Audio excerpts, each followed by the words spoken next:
కుటుంబాలకు వస్తూ ఉంటాయి. ఎవరో ఫ్రీ బస్ ఎక్కుతానే ఉన్నాం.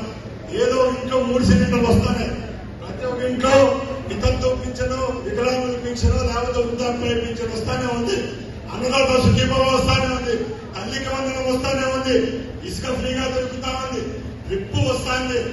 ఎరువులు వస్తానే, ఉరువులు వస్తానే. ఇంతకంటే చంద్రబాబు నాయుడు ఏమి ఇస్తారన్న స్వామి మీరు ప్రజలకు చెప్పాలి. ఎందుకంటే ఆడవాళ్ళు కానీ కొట్టించి మనల్ని పెద్దవాళ్ళు చేసిన మన తల్లిదండ్రులు కూడా మనకు అర్ధెకరాలు కాలెకరాలు ఇస్తారో ఈరోజు తెలియడం లేదు కాలంలో. ఎందుకంటే మన భూములన్నీ ఎప్పుడో మన తాత 10 ఎకరాలు ఉంటే ఈరోజు మన కాడికి వచ్చేటప్పుడు అర్ధెకరా కాలెకరా అయిపోయినాయి. ఈ రోజు చంద్రబాబు నాయుడు లాంటి ముఖ్యమంత్రి ఉంటే ఇంట్లో పెట్టి సాగుతా ఉన్నారు. రోడ్డుపైకి మీరు చేయాలంటే బస్సు ఆపుతా ఉన్నారు. ఇంట్లో ఉంటే 4,000 రూపాయలు 1వ తారీఖు తీసుకొస్తా ఉన్నారు. మన పిల్లలు గవర్నమెంట్ స్కూల్లో చదువుకున్నా, ప్రైవేట్ స్కూల్లో చదువుకున్నా 15,000 రూపాయలు వేస్తా ఉన్నారు. రైతులకు అన్నదాత సుఖీభావ